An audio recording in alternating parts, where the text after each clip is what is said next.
Greetings, folks. Zytherk's from Lockington here. And, as always, it's just kind of a pleasure to exist in the same universe as you.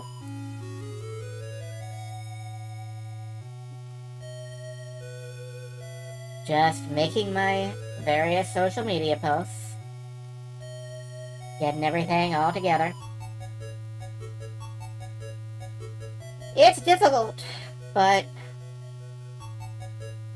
I keep at it anyway. The horrors persist, but I stay silly, as they say. So, as we were in Sorcery Book 4, we were trying to solve the world's most complicated door. And I think I got confused. I have been trying to find something to turn us invisible, a pearl ring. And I don't actually know if that's what we need. Because if the door is invisible, I don't think we have to be invisible. I think we have to do something else to counterspell it. So, I'm pretty sure I got confused. And I'm pretty sure that's not what I'm meant to be doing. So, whoop. Oh, I'm sorry, Japanese lady. We don't need any right now. Anyway, I'm pretty sure that's not what I'm supposed to be doing, so I'm gonna reevaluate my priorities and draw new conclusions. We're gonna figure some stuff out. And, hopefully, I'll get back on track.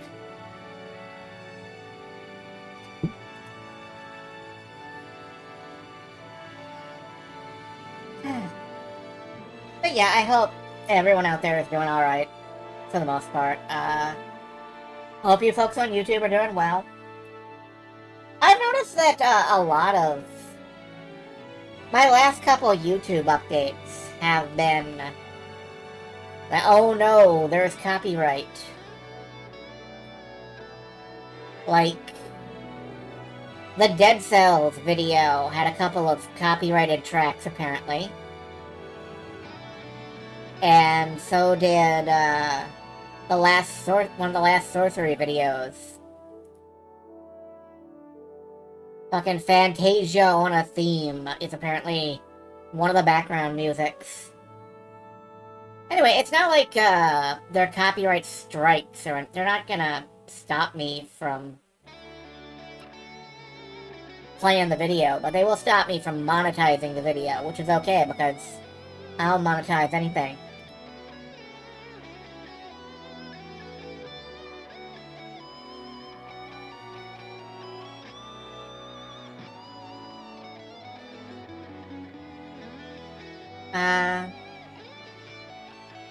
That's about it, really. That's the only thing I can think of that is a complaint. I do know that apparently if you're in Russia, you can't watch my Sorcery video. You can't watch one of my Sorcery videos. Is the music drowning me out? Let me nudge that down just a little.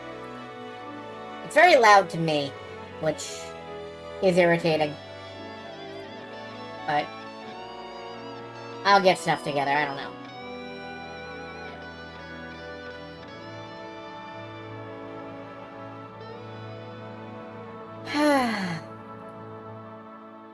Anyway, in just a minute, we'll get back to Sorcery, and I will resume trying to figure out what I'm doing, because I am just that bad at it.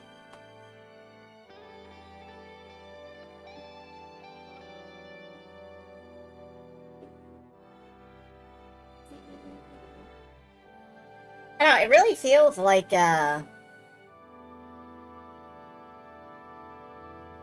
we should have wrapped this up. Like, I should have figured this out properly by now, and I just have not. And that's a little embarrassing. But, well, that's how it works sometimes.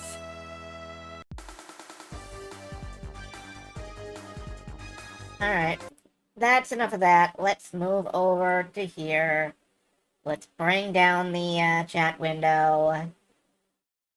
Y'all can hang out with my ears for a few minutes while I get the game up and running. And here we are, we're back again. We had just finished gambling, I believe. Yep.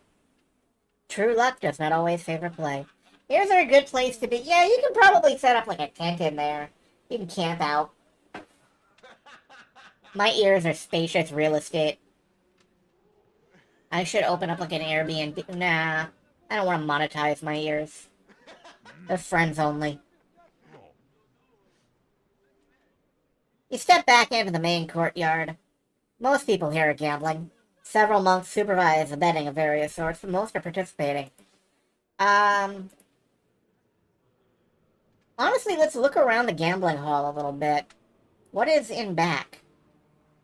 You walk deeper into the cool of the monastery. It is much quieter in here. Your footsteps echo on the cool stone floor as you emerge into a wide hall. Pews line one side and an altar is in the corner. Listen to the singing. What's singing? You pause for a while to listen to the singing. It is a strange tune, restless. Sometimes harmonious, but other times horrifically atonal. It is as though all the singers are singing their own songs, letting them coincide or conflict as luck would have it. The effect is rather unsettling and not especially pleasant. You take a moment to rest on one of the stone benches. It is a peaceful spot, perhaps the most peaceful in all of Nampang. Chanting fills the space. You could explore the monastery further or return to the streets. I'm enjoying exploring this monastery. Maybe we can find something in here that'll help out. But that's right, I wanted to look at,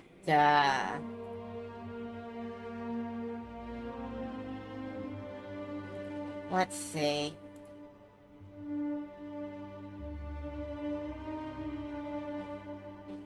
Yaz requires a pearl ring. Renders the caster invisible. That's right. What might counter... I think maybe the read mind spell might counter invisibility? I don't know.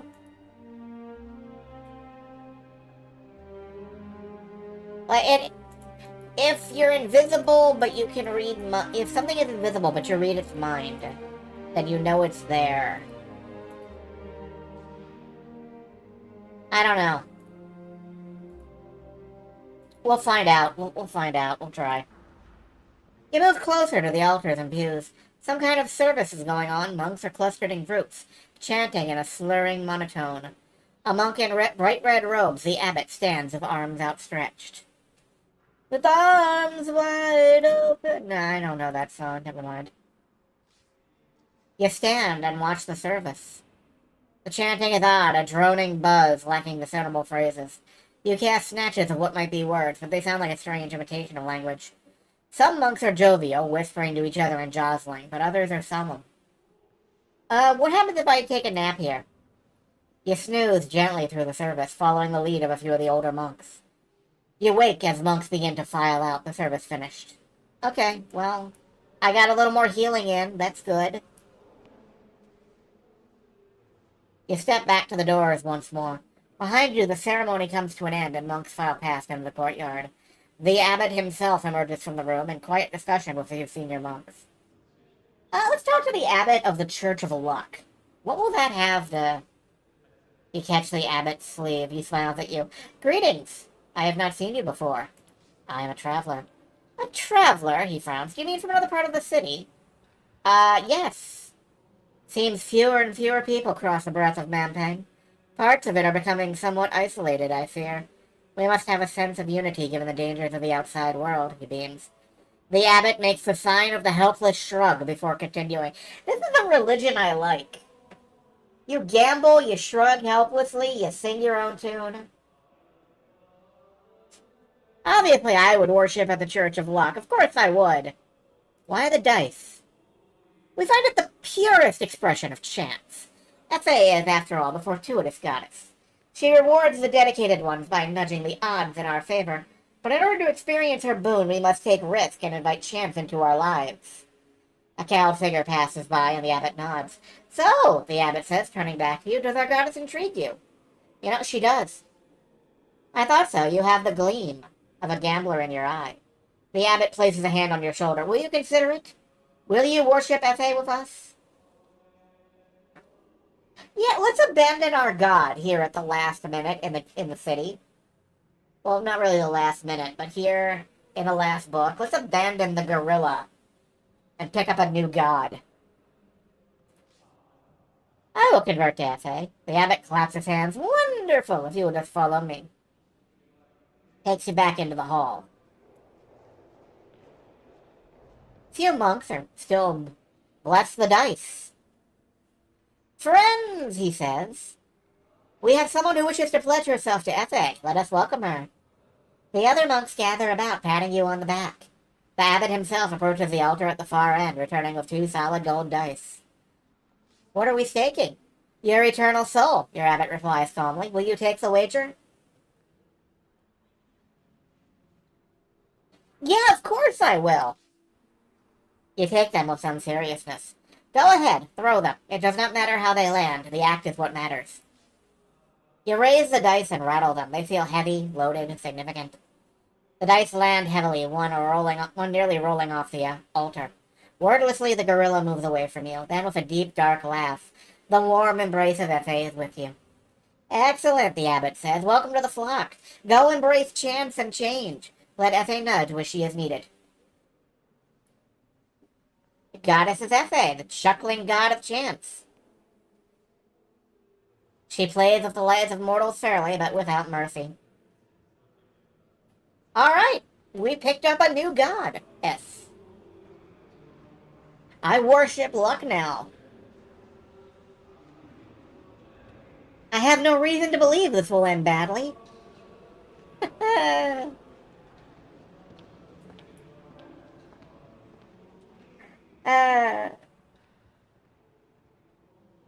Alright.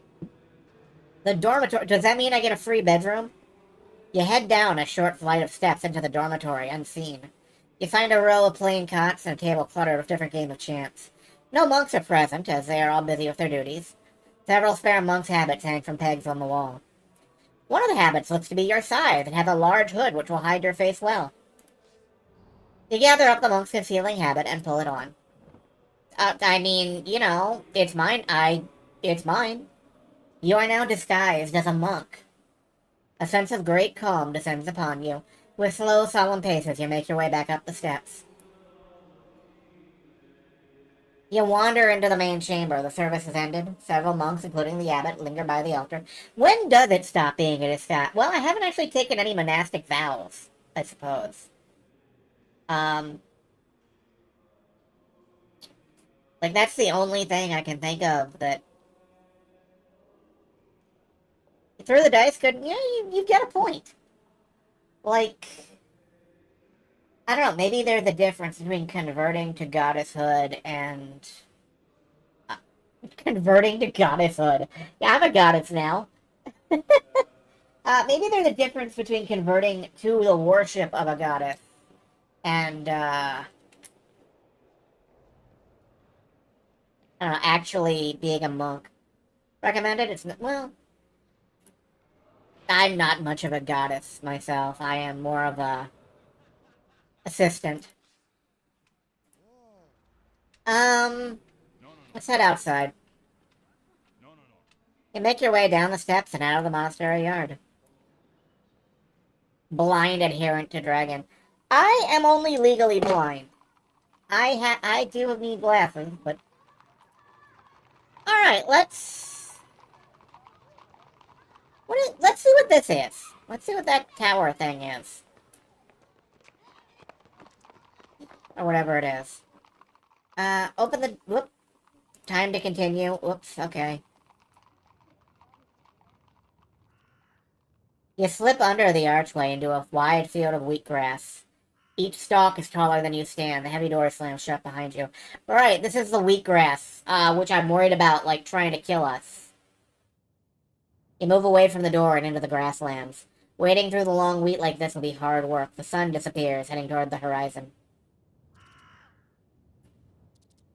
I'm worried this grass is going to try to kill us. You wander on through the large grass, and something large slithers over your foot. Hopping back, you see a large snake disappear into the wheat. You back away from the snake, the stalks close around you. Where did it go? You stride onward through the field of wheat. The spire stands in front of you, high as an ancient tree, but impossibly thin. How can it stay upright? At the base is an opening just large enough to enter. Let's go in. You could venture inside the dim space within the narrow spire. Weak light filters in from above, but the ceiling is shrouded from view. There is no floor, but the grass underfoot is pale and short. At the center of the room is a small shrine, a cut stump of wood on which stands a tiny clay idol. You investigate around the shrine, but find nothing except a rotten ladder bolted to one wall, most of its rungs missing. You approach the shrine with a cautious reverence. A hefty tree stump has been carried here and carefully cut and sanded. The idol on top is unpainted clay. The idol is small enough that you need to squat to see it. It is roughly made, with pits and defects, and is human-shaped, clutching a sword that points toward the ground. It lacks a face and is unnaturally cold to the touch, as though it drank your warmth. Well, this doesn't seem like something we need to fuck with. You leave the shrine alone. Let's try the ladder. You attempt to scale the ladder, but there are too few handholds, and the ladder is far too old to be of any use, even if there's anything worth climbing to. You leave the spire. Dang, I had hoped there would be something. Anything. You pass on through the tall, swaying stems. Stalks break and crack around you as you walk. Some ruins. You move onward through the long grass. The grass here is strewn with rubble and rocks, which makes the going difficult. The blocks have fallen from the outer wall, and a sheer drop beckons to the west. You peer over the edge of the cliff and are quickly overcome by an overwhelming compulsion to jump and fall. You step away, but with every step back you feel a giddiness, as though you were about to trip and stumble. You take another step backward. This time you are sure something is wrong. It is as though your legs were attached to the drop by chains, and those chains are being slowly tightened, ratchet by ratchet, dragging you towards the edge. Cool! I found a booby trap.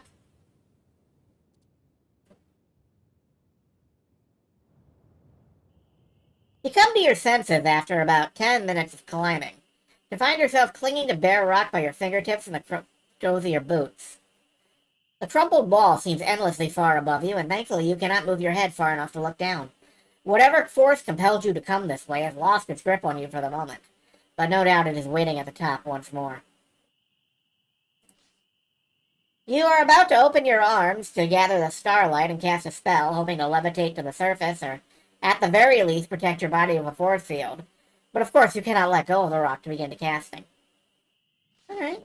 There's only one way to go. You climb further down the cliff face with no idea where you're going. You continue to climb until you're nearly at the river. You can hear it rushing and splashing over rocks and stones as it hurtles and spreads through the valley below. What are you doing here?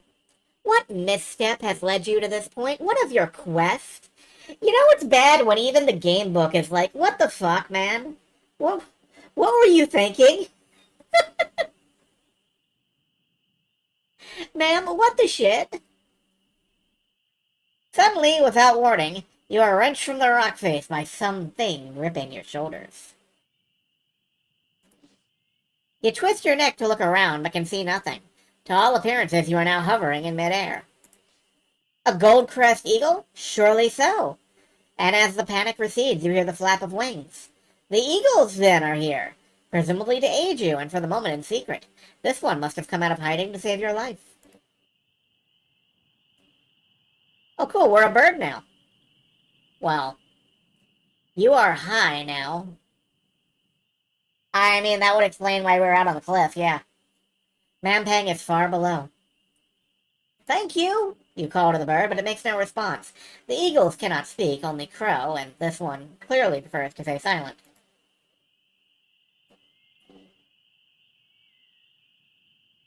The eagle climbs a little, swooping around the walls of Mampang towards an area of many turrets. Take the birds to Mordor. Take the birds shopping. After a few minutes of flying, the bird begins to swoop down, and eventually it drops you in a quiet, abandoned corner of the citadel. It does not reveal itself, but flaps away into the air, all but silently. Still, at least you know they are waiting, if only to take you home once your mission is complete. You look around to see where you've ended up.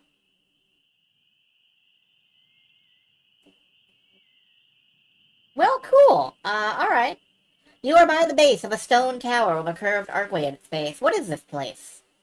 It looks like no part of Mampa you have yet encountered. The air itself is somehow different. There is a tension here.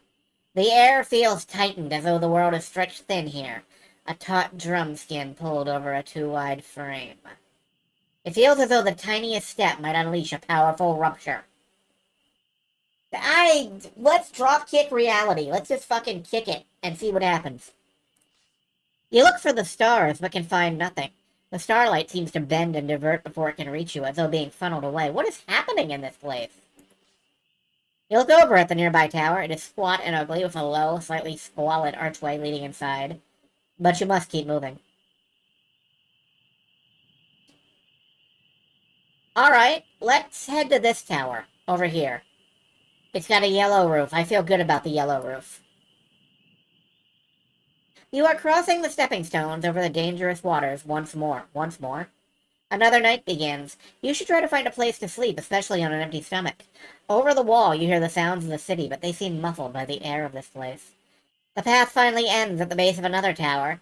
The sound of music floats quietly out, paced by the tramp of sodden, dancing footsteps. The tower is squat and wide, but it's clearly been long abandoned. But from inside comes the faintest sound. Music? Music. Through the doorway. It is rhythmic, steady, perhaps a touch mournful. Seems to loop endlessly on and on. Water laps onto the stones of the path. Alright, music. A little light glows in the east. You cross the waters and push your way inside the crumbling tower without knowing what you might find. A long entrance hallway turns a sharp corner, widening gradually. A patch in the ceiling drips water. You hear the echo of music, soft and rhythmic. The hallway opens without a door into a large space, a ballroom. The gilded ceiling is collapsing in places, the furnishings are long rotten, but still a melancholic tune is playing from somewhere in the walls. And on the polished wooden floor, dancers turn and wheel in slow arcs. You step onto the dance floor, the music growing louder as you do. Wordlessly, the dancers shift their clockwork pattern to accommodate you, turning and drifting in little eddies on either side of where you stand. Their faces haunt you as they pass, for each dancer is an elegant, rotting corpse. Across the hall is another door. I mean, we could stay here and hang out with the dancing dead, but let's just keep walking, shall we? You step across the room, heading for the far door. But in the middle, you find yourself distracted by the music, turning and turning about. The tune is simple and compelling, the rhythm quite hypnotic. Move your dead bones, bones, bones. Move your dead bones, bones, bones. You'll dance for the rest of your life. Then reanimate your feet. Him. You feel yourself driven to keep time. Your pace carries you back to the doorway you came in by, and there, thankfully, the sensation fades. The music is hypnotic, tantalizing. You dig through your pack for something to stop your ears with. Use the nose plugs. You pull out the nose plugs and try to force them into your ears to stop the sound, but they are too large and merely slide out. Can't relate. Alright. What's the opposite of jig, then?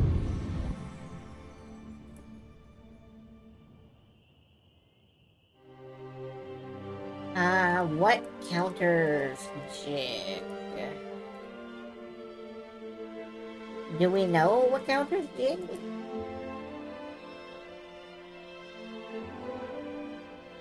Counters dumb. Alright, let's get stupid.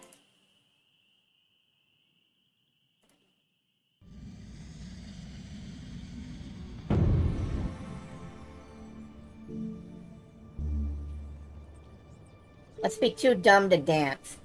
Requires 3 stamina. Oh, that sucks. Alright. You weave the constellations into a pattern around you, and the music hits a sour note. Dancers begin to careen about, bouncing off the wall or into each other. The music becomes atonal, a dissonant screech that builds into an intolerable level. Then it cuts off, and the dancers clap in unison. A jig spell, then, successfully countered by your enchantment.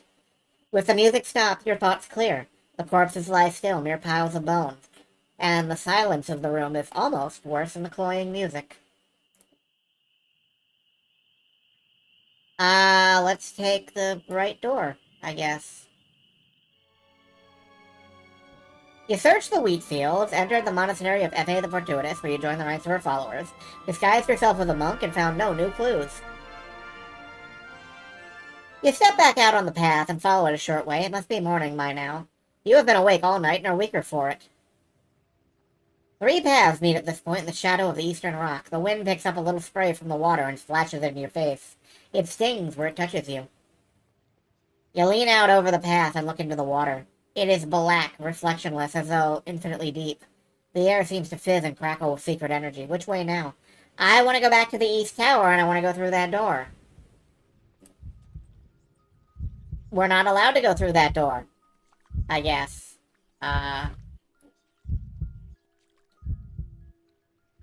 Okay. The air moves a little around you, still icy but fresh. You approach the next tower nervously. The chamber is large, circular, and peppered with dark alcoves. The floor is pure marble, as are the walls. In the center, standing on a pedestal of rough stone, is a large stone sculpture of a ram. You pause to admire the statue. It is about twice your height, cut smoothly into the glossy rock. The craftsmanship is impressive. Sculpted fur that looks soft enough to touch. There is only one flaw. The eyes lack pupils, and are instead solid white orbs. You cannot shake the feeling the statue is looking at you. You take a few strides toward the statue. Once near it, you hear the creaking of stone. This must be the sleepless ram, but you know its secret. Dentantio of the slopes taught you the ram could be sung to sleep and pass safely. Just then the statue moves. Its marble body groans with strain as its head lifts to face you. It shakes itself, the stone flaking. 2 blank eyes stare you down. It jerks and twitches as it raises a leg. It brings a hoof down onto the stone. Boom! The air shudders with the force of a single step. Boom! The ram descends from the pedestal, never taking its eyes from you. Boom! You shift your weight, ready to leap or attack. But the ram simply stares, unblinking, unmoving.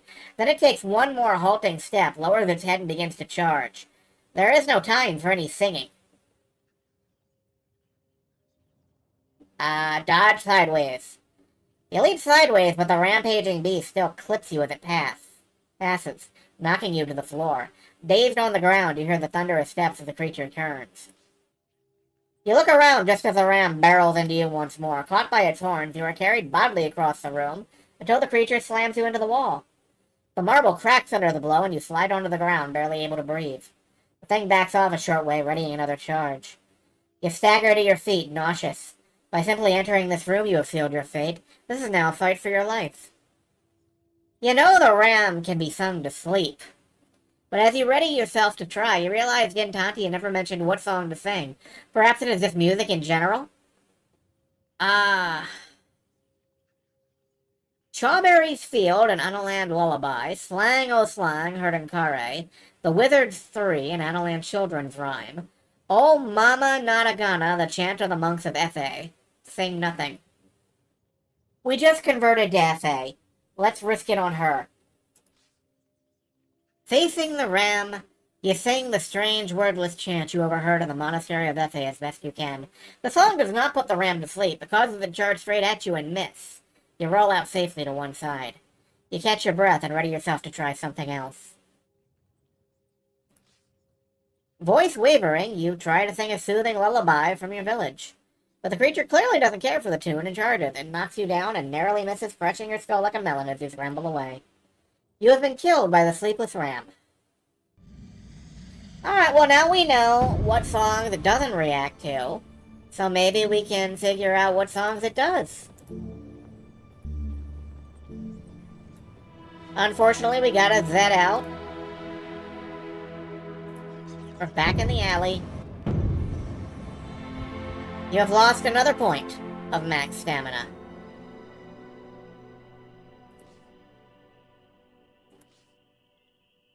Alright, well, we dream. We sleep. We died again. We found no new clues. We're still dressed as a monk, though. Alright, I'm headed straight back to the towers, I think.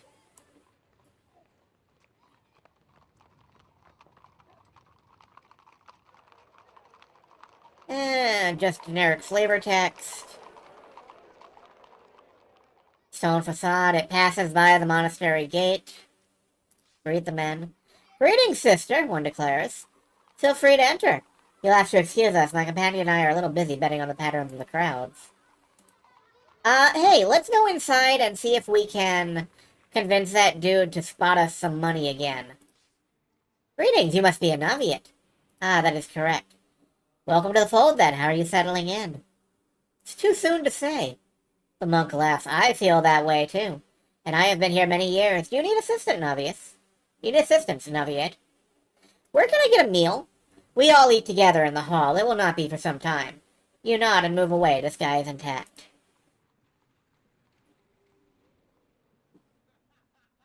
Alright, let's look around the courtyard and make a move.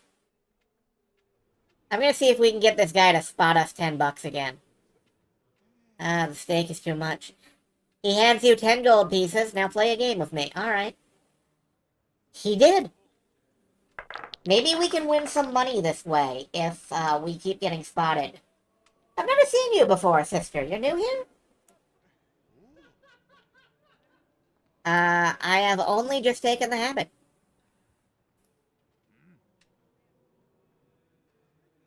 You are most welcome. I bet he doesn't have to, too. Where... Oh my god. That hand. Alright. Why did you become a monk? Simple enough. The thought of playing dice to the end of my days was most appealing.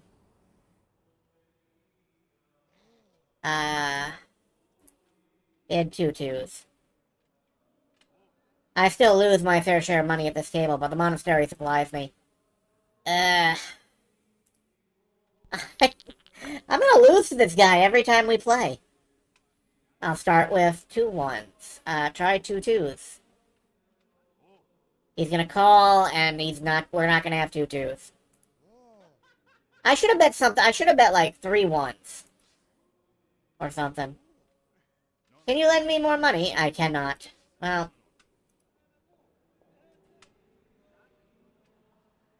Maybe I should just hang out here until it's time to eat.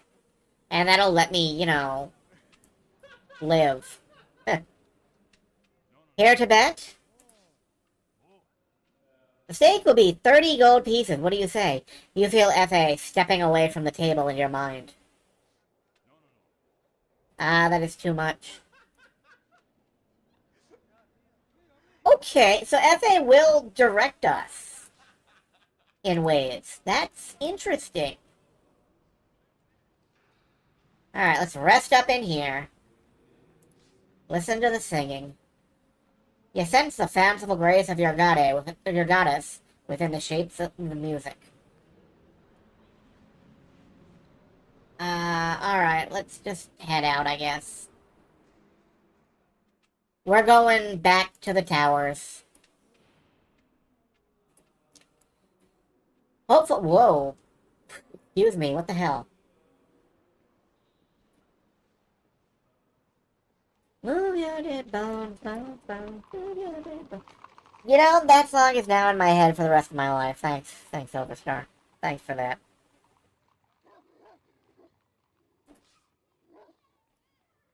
Well, yeah. Alright, carrying on towards the towers. Road moves away. We don't. It will be night soon. Look over the wall.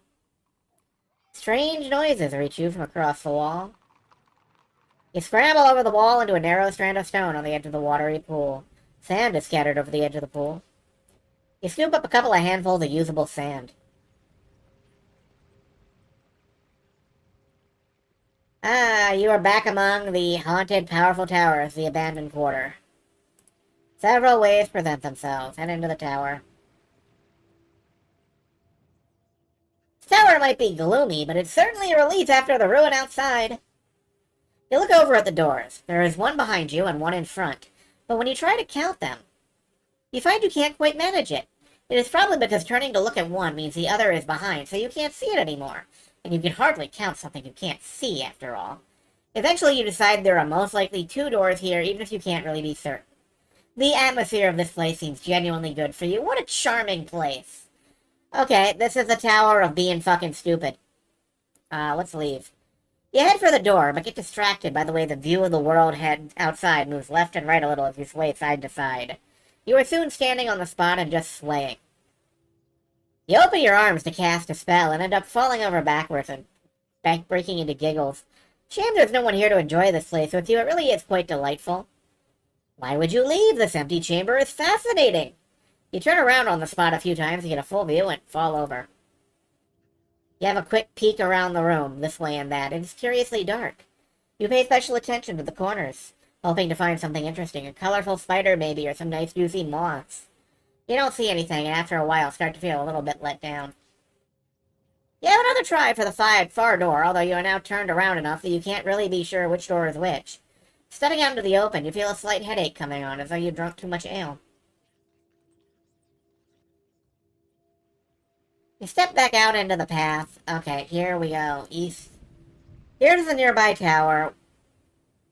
Once more it steps down from its pedestal. Sing to it. We tried the chant, we tried the lullaby. Let's try the Wizard's 3. Facing the ram, you sing the song you sang as you climb the steps into High Zaman. But just as before, the cheerful words seem foolish and quickly die in your throat.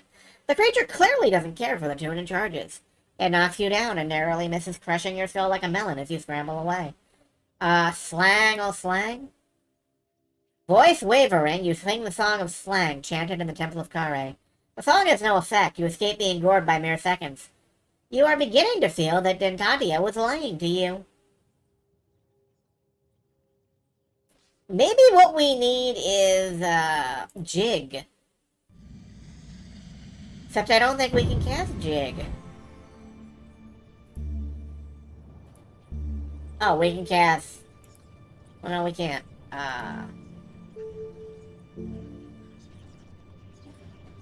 Cause slowness. We could try that. We can create an invisible wall. I think that might help. You weave the constellations into the pattern around you, throwing up an invisible barrier in front of you just in time, too, as the ram charges at you. It is stopped cold by the magic, but the magic will not hold forever.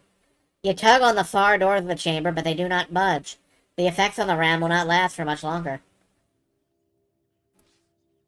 You grab the door handle, but it fails to turn. It is locked.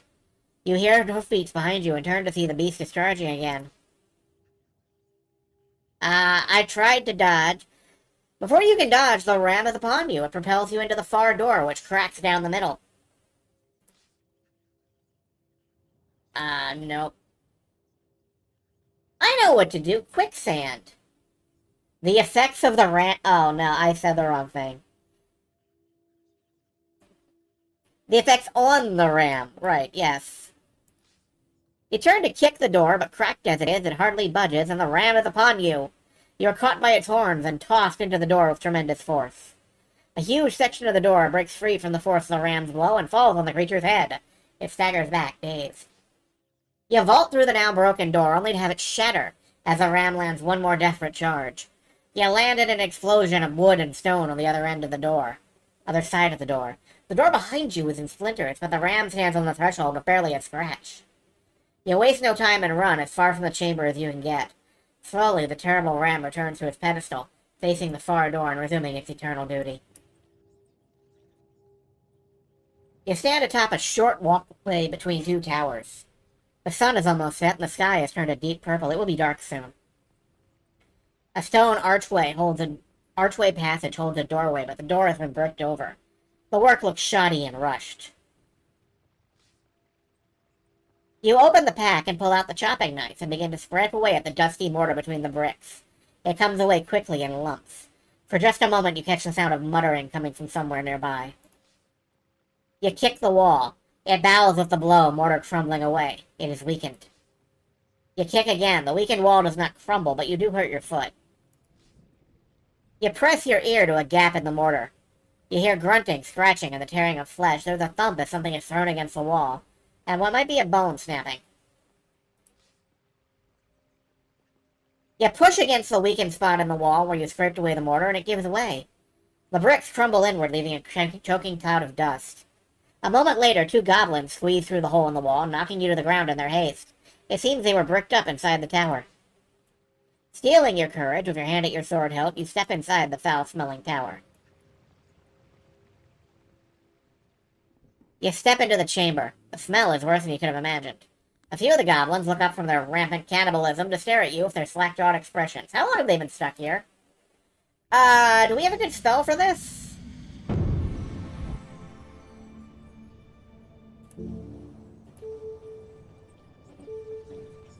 Turn to stone. Alright.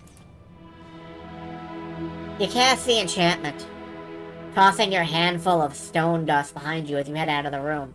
It settles on the nearest goblins, turning a half-dozen into statues. The others are blocked for the moment, caught behind the statues. With a crazed mob cowed by your spellcasting, you have a moment to act. You take advantage of the lull to race across the room. The door to the east is closed, and the door in the west wall is open. You try the door. It is locked. Your spell will not last much longer. You charge the door off your shoulders, and it shudders, but it does not break. Your spell gives out, and the goblins begin creeping up on you. You give up on the far door, racing for the entrance you came in by. Why am I running back and forth? I feel like I should have gone for a spell there. You are back on the walkway between the two towers. Another night begins, and you are worn out. You should try to find a place to sleep. Let's just watch them pass. Wondered how it would feel to be turned to stone and then returned to normal. I don't know. Oh, for fuck's sake.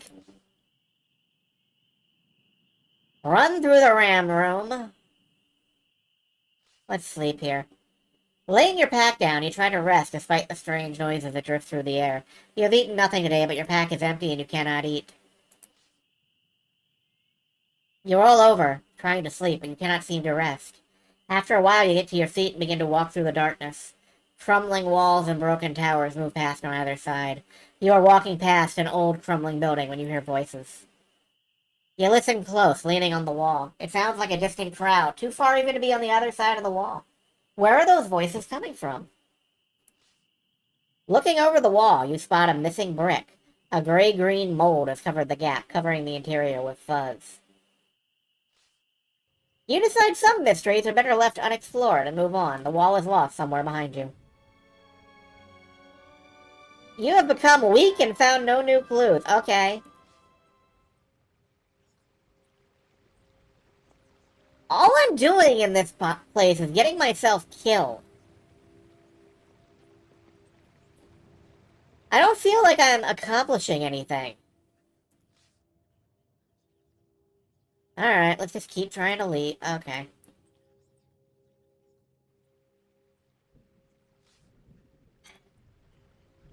Let's try over here. Another junction. A low tower to the west is set in the wall of Citadel.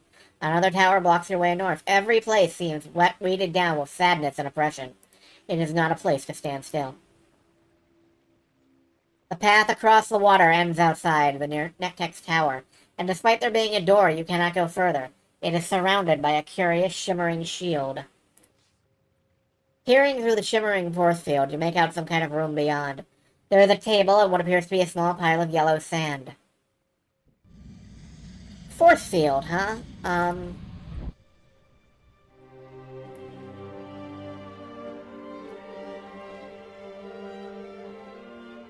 don't know what might break a force field.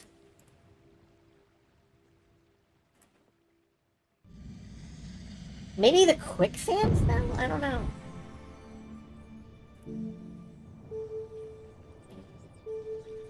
Find safe path requires 1 stamina. We now cannot cast stuff that requires 1 stamina because it will kill us immediately.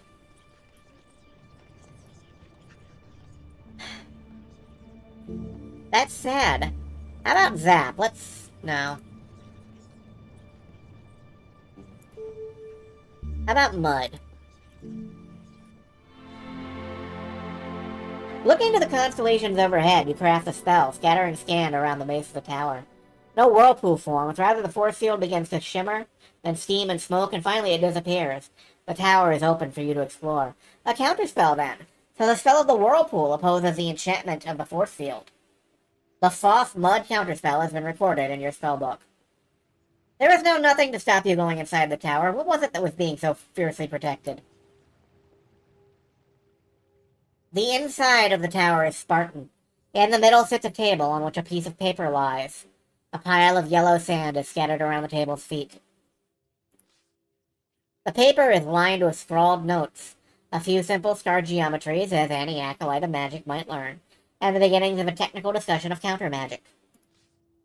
The paper continues with sketchy detail, though an interesting conclusion. Counter magic is a fact of the universe, thoroughly proven. There is no magic, no matter how strong, which cannot be countermanded if correctly identified. Even the great artifact itself, once thoroughly understood, can be overcome. There is plenty of sand here, more than you can carry. You scoop up several handfuls. Presumably it was kept here so whoever was working in the tower could leave. Time to move on. So tempted to redeem a die for me. I don't think it would have let me cast the 1 hit point stamina thing. Like, it was redded out. How do you counter that? Maybe it's LP8.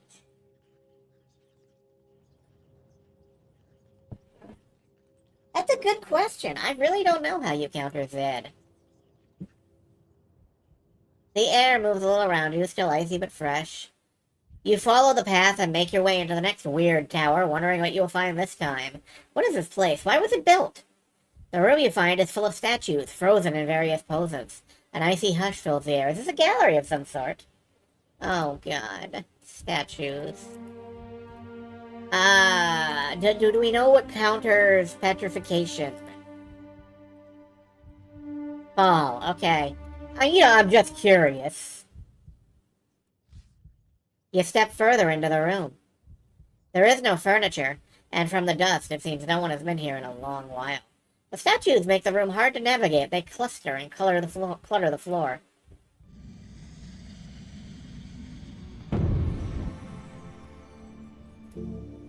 Look, I can read. Requires 1 stamina. Alright, let's see what happens. You begin to weave the spell. The force of it builds within you, and only then do you realize the awful truth. You are too weak to control it. Ethereal energy tears through your veins, and the world goes black as the magic turns inward, consuming the last of your spirit before turning in on your flesh, leaving you nothing but an empty skeleton. You have been consumed by magic. Well, shit, only magic can get me out of this.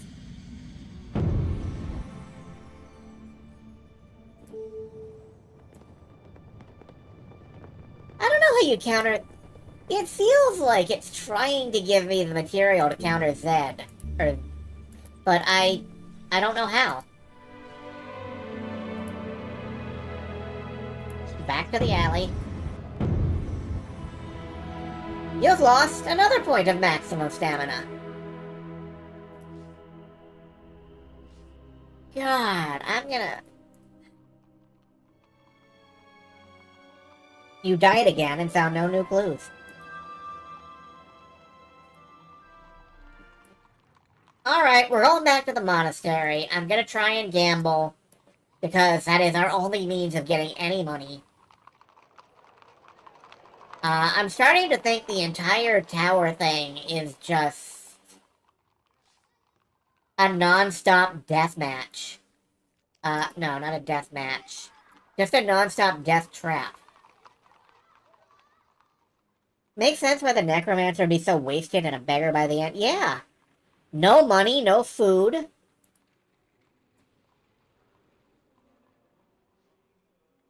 We got nothing here. So,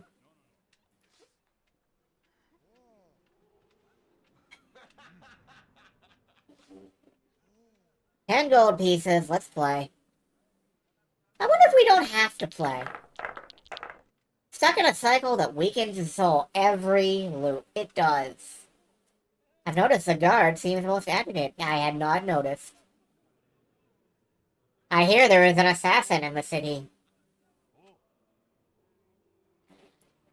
I'm gonna call. I must keep my eyes open, clearly. The monk wins. Dang it. He's good at this! I'll start with 1-4. Do monks command respect around here? A little, more with some than others. Does the guard respect you? Not as much as we might wish. Finally, I won a hand.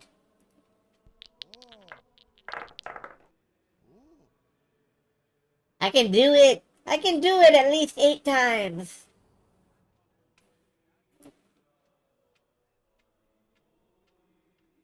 There's a bid, 2 4s. I call.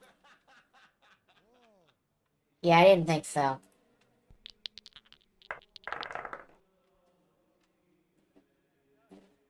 Why did you become a monk? Simple enough. The thought of playing dice to the end of my days was most appealing.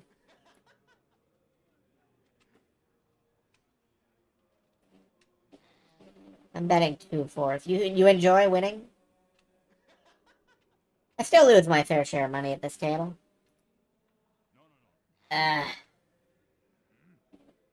Alright. I have never seen you before, sister. You are new here?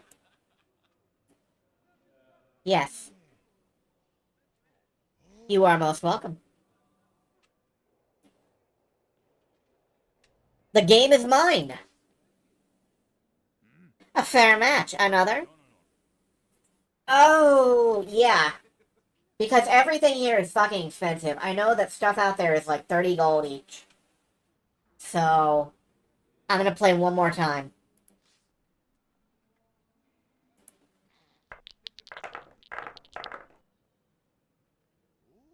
Let me see. I bid 3 3s. I'm starting big. And hoping. Round's mine. Excellent.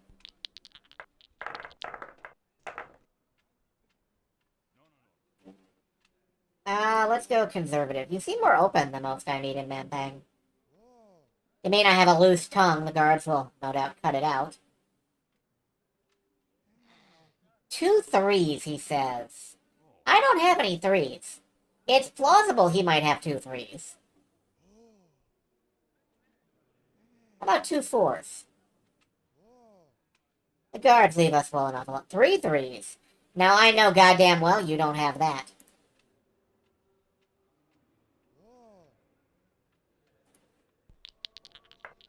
Everything's coming up Zizy. Begin at a 1. How about 2 1s?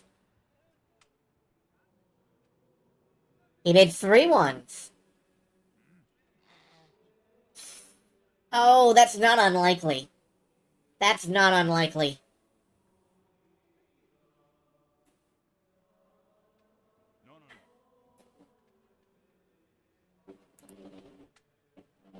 Yeah, there's 3 1s. He wins. There was nothing I could do about that, I don't think. If I had bluffed, he would have known. How about a 2?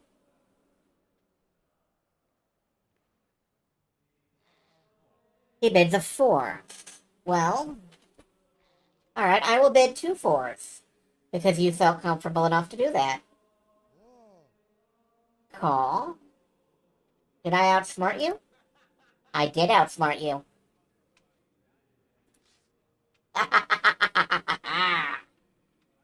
An exciting round again. No, I think I will leave while I'm ahead. True luck does not always favor play.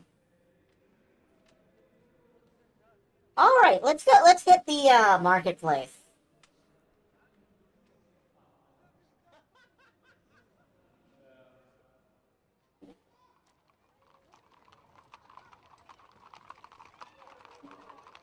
Oh, beggar woman. Let's hit the marketplace.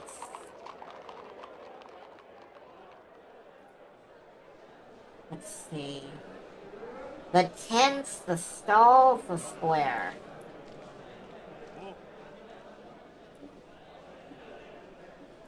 Well, no, I did kind of want to go to the market, actually, but... Okay. The stalls. A weapons dealer and a peddler. I want to go for the peddler. Junk, refuse, and memorabilia. I've come across these things. He points to a dried flower. That I found in the back pocket of a sleeping werewolf. This glue I won from a man in a contest of riddles. And the mirror I found dangling from a tree in an ancient swamp. You're quite the adventurer. In my youth, I was many things. An excellent dancer, for instance. I fathered 47 children by that particular scale. I have no comment here.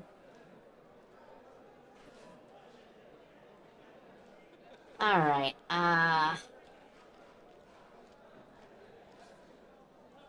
the gold-backed mirror is 30 gold pieces.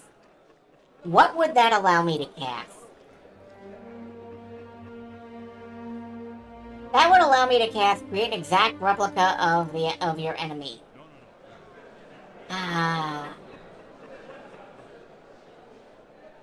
I don't know that I need it. I could buy the Blimberry potion. That is a bit much.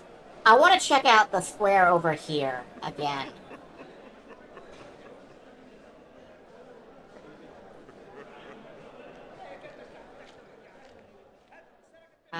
Look at the alley.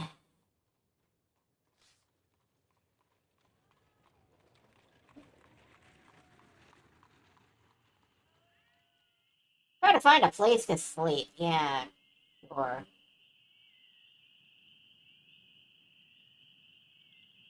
Let's hit the tavern and... I guess we'll have to get a room. Or try to get a room, or a meal.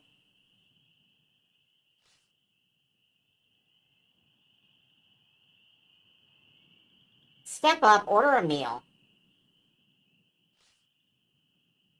We don't serve monks too much false money. The bartender moves away. Hello, Devarian. Good to see you. And yes, there is always sorcery. I have been stalled out on this book for a while now. I definitely am having some issues. Hope you're well, though. The night is drawing on. Of course it is. Let's spend the night by the fire. Eaten nothing, but your pack is empty and you cannot eat. Troubles and difficulties? A little bit. We did win a lot of money dicing, which is nice.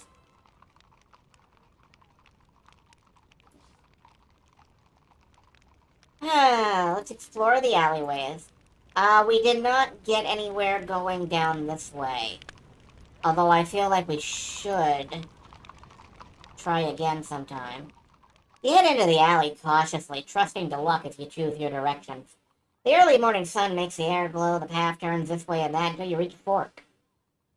You look down one of the alleys. It seems no different than the one you followed here. Indeed, it looks exactly the same. The second alley looks all but identical to the first. Your instinct suggests the right road, but you will have to keep moving. You must be reaching the edge of the alleyway by this. You have walked a considerable distance. To your surprise, the alleyway emerges suddenly into the crossroads of the fire pit where you started. Okay, let's try that again. This time taking a left. Unless it's just a big circle. You stumble cautiously onward. You stumble around a corner and come across a small open square, in which a single building lifts tightly to one side. Curious, you approach this building. Is this place the cause of the strange disturbance in this area? We've entered a distortion of time. You approach the house, a narrow two-story affair that, like most of Mampang's buildings, is showing signs of tumble and decay. As you approach, you notice the front door is hanging ajar. Well, I'm glad it's hanging ajar and not hanging a box. I don't know. That is... I've used up all my good puns.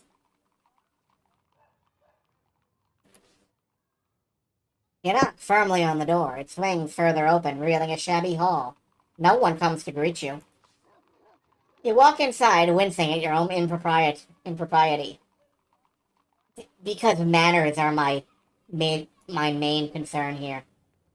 The front hall is sparse but cared for. Your feet sink into a colorful rug. To your right, there is a kitchen with a few embers in the hearth. Some stairs are nearby. There are several vases of flowers, all fresh. This place is clearly not abandoned. There are a few ways to go. Let's hit the kitchen. I'm hungry.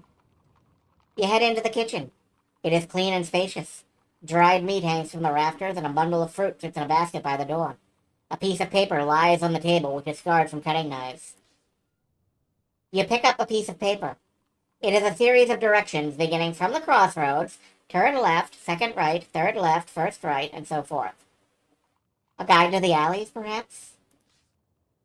You put it into your pack. Hopefully whoever wrote these directions down has now memorized them.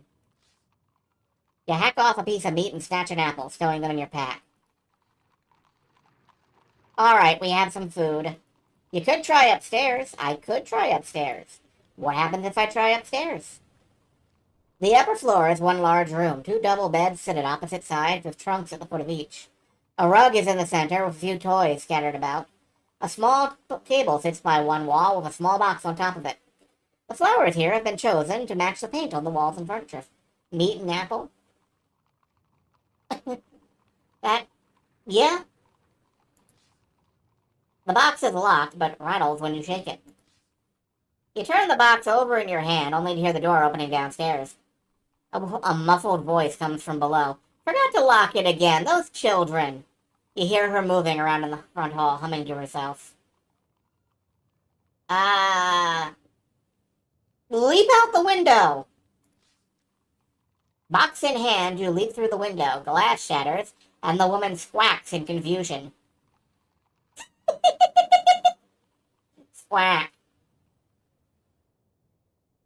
You land on the street, twisting your ankle. The pain blossoms up your leg, but you stay on your feet. Ducking around a corner, you smash open the box to reveal a handful of gold pieces. You pocket your find, keeping an eye out for guards. You flee the scene into the alleys. Alright, I'm not proud of that, but... You walk onward. Once more, you tumble down to the crossroads of the alleys. Alright, I'm gonna try the alleys one more time because we have that map. Or whatever. You pull out the sheet of directions. You enter the alleyway, following each line on the directions exactly. The turnings and openings on the map are confusing, but eventually you stumble upon an unfamiliar sight. The bronze dome is not a tent as you had assumed, or rather almost a perfect hemisphere. Ah, shit, we walked to Ribbon. We walked all the way to Ribbon. Its surface gleams with the shifting, glossy luster of liquid metal. Ooh, touch it. You place your hand on the dome. It is cool, metallic, and you detect a faint vibration beneath your palm. You circle the dome, taking in the shining hue and near-perfect curve. You have never met an artisan who could craft anything like this. Its edges disappear into the ground. It could in fact be a buried sphere, but you cannot tell. There is no discernible door opening. Well, maybe we can open it like a lock.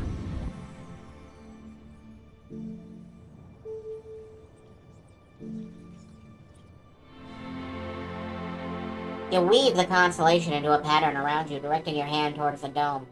But without a door to unlock, nothing happens. Is this dome impervious to spells? Your sword clinks as it bounces off the bronze surface. There is no way to cut through the slick surface.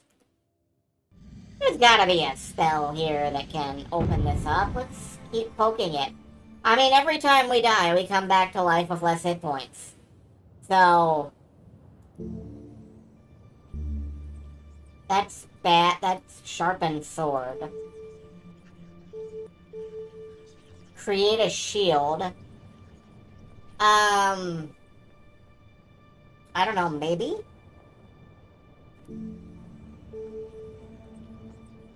How? That gives us safe passage directions. We could hit it with lightning. Or... let's create a shield again. Let's hit it with lightning. That's Wiki How. Yeah, what about... And R is just like sharpened sword.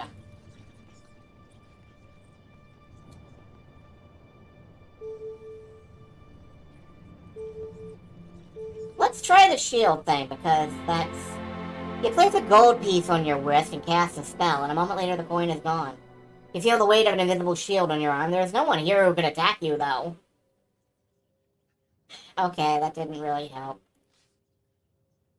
You leave the dome behind and return to the alley. I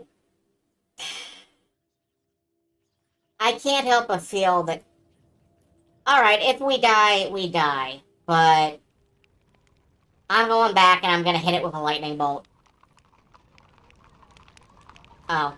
We're not allowed to go back in. Alright, that sucks. Alright, we're back in the square.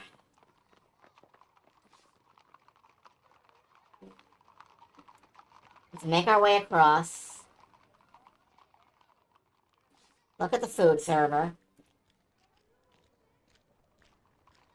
Let's go see if we can get something to eat. Hungry? Buy a meal. 8 gold. The meal is disgusting. Yay! That was worth it. You see the group of sight maskers you tangled with previously. Avoid them. You look away, refusing to meet their big, round eyes, and hurry on. You there, one calls. You walk on, ignoring them. You hear footsteps and the sounds of swords. They are following you. Guards in the square are beginning to take some notice. You keep walking. They continue to follow. Then one jogs up and grabs your arm. We only want to talk. Their leader walks past him, eyeing you with concern. Their leader leans into you and whispers, Ainalander, she nods. The whole fortress is looking for you. And here you are, waltzing around dressed as a monk. The sight maskers have all snapped their weapons out.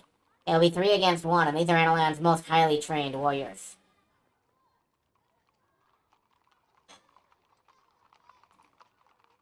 Let's just make them dumb and leave. I should not have come here. I guess. The food wasn't even good. Well, we can put them to sleep. But that only puts one of them to sleep, I found. Remember? From last time? I kind of remember. Let's see, sap. Cause depression. You cast the enchantment and one of the sight maskers slows to a crawl. His companions gape at his condition, allowing you to dash in for a blow. He cannot even lift his sword in time before you cut him down. The 2 remaining sight maskers grow cautious now that you have shown yourself to be a threat. Strangely, the guards in the square are paying no heed to the bloodshed. You turn and run, but the sight maskers are too fast. And now we're captured and we get dragged off. Once again, you are bowed and hauled up the slope into the coffins of the guard. Commander of the guard, excuse me. Introduce myself. You open your mouth to speak, but one of the guards smacks you about the cheek, silencing you. The Annalander, standing right before me. I should have you killed as fast as possible. There is no need to be hasty. He stares back at you, and you see fear creeping at his eyes. They tell the strangest stories about you. They say, for instance, that you are over 1,000 years old. They say it was you that ravaged the world outside these walls, though I do not know if that could be true. What do you believe? In the end, I am a soldier. I believe I can run you through with a sword, and if you get up again afterwards, I believe I can run you through again. I believe if I toss you into our highest cell, you will not fly away. If you kill me, I will come back for you. He holds your gaze for a moment, then laughs. Well now, you really are as black-hearted as they say, aren't you? We better put this immortality of yours to the test. Guards, take her to the block, and don't waste another moment of my time. Alright, let's try making him depressed. Depression is the strongest magic. Okay, but we can't. Controlled non-intelligent creatures. I know he's a policeman, but that's... Whoops. Fuck. You yank one arm, 3, then leap towards Khartoum, but the guards will not fail to protect their leader. They soon have their arms twisted up behind your back. The commander is grimacing. Get this one out of my office, he demands. Remove her head and bring it back to me. I need somewhere to keep my pencils.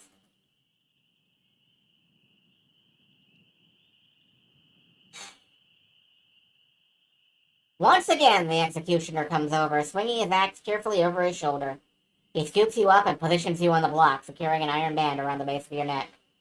As he readies his blade, you have time for maybe one last question. Are you happy? Not really, the executioner replies, but I'll live. Then he swings up the enormous axe. You hear the singing as it slices the air. You close your eyes and whisper a quiet prayer. The edge of the axe glints in the sun. Look on the bright side, he replies, the blade quivering in the air. Not every day the Archmage comes to watch me work. The axe comes down. You have been executed.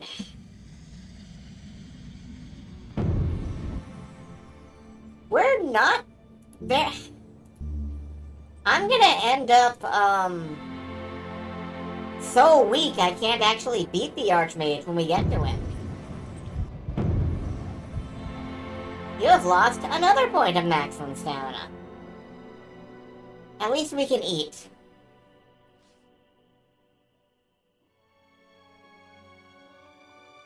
You lost some maximum stamina, gained a provision and some gold, died again.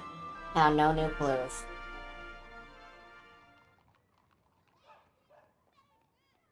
Alright. Let's try heading up and opening the door again, maybe. Like, now that I think I've figured out the thing with the invisibility. In the center is a huge statue of a faceless man holding a crown aloft, the Archmage. Yeah, I'm just gonna walk on up to the door and hope.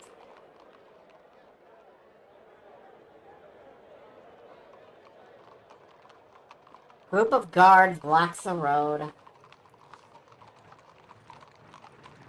Look at the road. A guard comes over to greet you with a growl. Well, why are there so many guards? To stop the likes of you from coming past.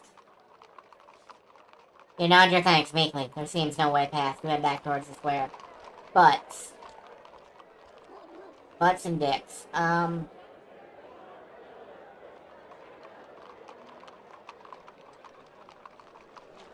Maybe we can go up there and cast a spell? I'm not gonna have the stamina to cast very many spells.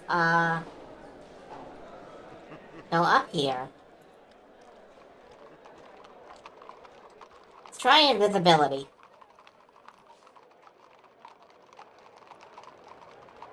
Step around the hut. You slip back onto the road north of the guard post. You walk as quickly as you can, trying to get out of sight of the guard, but you've barely gone 5 steps where there's shout from behind. There's nothing else for it. You break into a run. You are running up the incline of the road as fast as you can go. The guards are hot on your heels. Then you trip. You stagger back to your feet, but you are not fast enough. A moment later, the guards have thrown you to the ground again.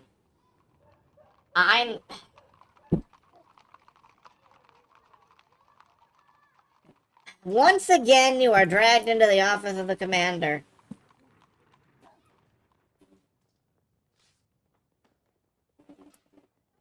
Introduce myself. I should have you killed as fast as possible. You will not capture or kill me. You may as well allow me to walk out of here unfettered. He says nothing. Khartoum jerks his thumb. To the dungeons.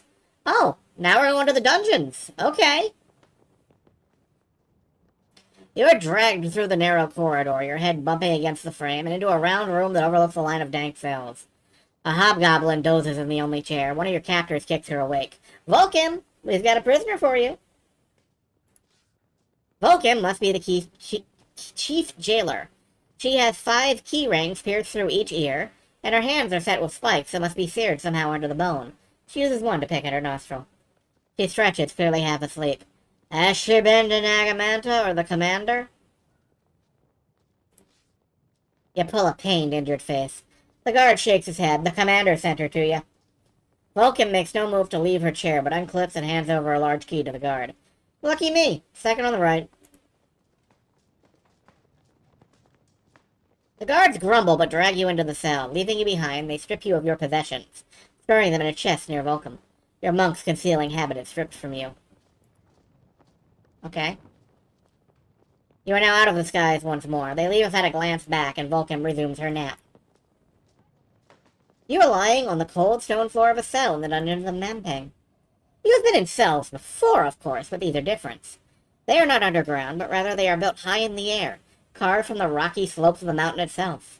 Metal bars block one wall. Opposite them is nothing but a long drop. Chill wind draws at you, pulling threads of straw over the edge. There isn't much else to the cell. It is not meant to hold prisoners for very long. Most likely they are quickly executed. You struggle vainly against your bonds, but they hold fast. I can't cast a spell if I'm tied up. You cannot cast when your hands are bound and your mouth gagged. Yeah. You try to stand, which is difficult with your feet bound and your hands tied behind your back. You manage to sit up, then you get your feet under you. As you try to rise up, you totter, then tumble head first once more. With no hands to catch yourself, you bash your forehead on the stone floor, sliding dangerously close to the open face of the cell. You crawl over to the bars, which look out on the hallway. They are thick iron, a crude door fitted in the center. You could fit an arm through the gap if your hands weren't bound. You sit up and lean against the bars. The metal is pleasantly cool, but of course it does not give or bend. You call out for Vulcan, but the words are muffled by the gag. You hear her snort, but nothing else. You shuffle next to the edge of the cell and peer out over the long drop below. Below stretches the inner college of Mampang, clustered stupas and ziggurats, linked by stone walkways and crackling with flashes of starlight. If you were to fall, the impact would most certainly kill you. Almost directly below you is a large crystal dome, inside of which shadows and shapes seem to move. You stare down in the dome, and for a moment you seem to see reflected in its glass the image of yourself, stretched out on a mattress of straw, rolling this way and that. The vision clouds over once more. That looks like a crystal ball. Maybe we can use it to read the future if we can get our hands free. Your situation seems hopeless. You crawl towards the pile of hay in the corner and throw yourself down on it, but you cannot seem to get comfortable. Something is sticking you in your back. Moving this way and that, you eventually dislodge it from the hay, a glass bottle. It clatters across the stone as it rolls toward the edge. You hurl yourself across the floor, catching the bottle at the very edge of the cell, before it can drop away out of sight, without going over the edge yourself. You take a moment to recover your breath. The bottle is wine from some ancient cellar, its label curdled and faded, but the cork has rotted away and the contents long since evaporated. You grasp the bottle between your shaking finger, lift it up and strike it hard against the flagstone floor. Your eyes light up as it shatters into a score of palm-sized pieces of jagged glass. You turn around and squat down, working the piece of glass up between your palms. Thus begins the painstaking work of sawing against the rope. You can hardly hold on to this makeshift knife in such an awkward position. Alucard position. Isn't Alucard that guy from Symphony of the Night? But after many minutes of effort, you weaken the ropes. With a mighty pull, you break the weakened ropes. Then you yank the filthy gag out of your mouth. Alucard. You are now free, or almost. No need to get the door open. O.O. Scott Card was my favorite science fiction author until I realized he was kind of a dick. Need to get the door open. Well, we have a door opening spell.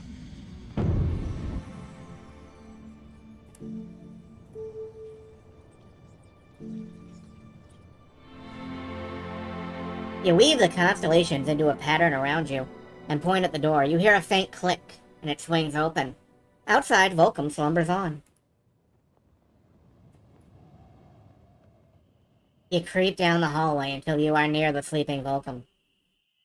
Run the jailer through. You grab a sword from nearby and run her through before she can fully wake. You exhale with relief. A few ragged prisoners look up at you as you pass, their eyes are free of hope. You quickly purloin the keys to the cell from Volcom and slip them into your pocket. You unlock the cells of the few prisoners that share the dungeon with you. They all look half-starved. Most flee immediately, with barely a glance back. One man stops to shake your hand before disappearing. He has the look of a hardened killer about his miserable eyes. You search the room and soon find the chest containing your possessions, which you unlock with the jailer's keys. Sitting at the bottom of the chest is a small pouch of gold, which you scoop up. There is nothing else of interest in the room. With your pack in hand, you return to the open cell.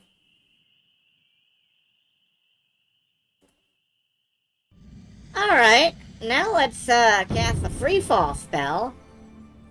And we'll exit stage left, even. It's not gonna let me cast it, is it?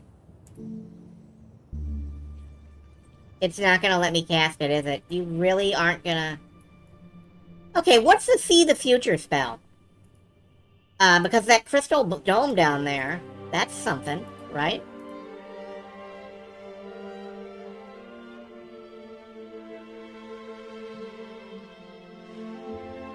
Not here.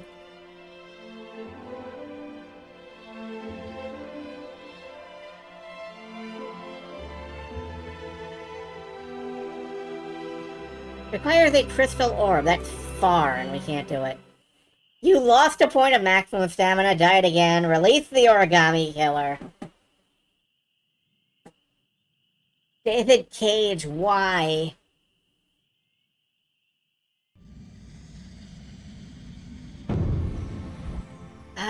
Is there anything I can cast that might be useful? I mean, there's Pop, there's... Cause Strength, I could make myself really strong. Let's just leave.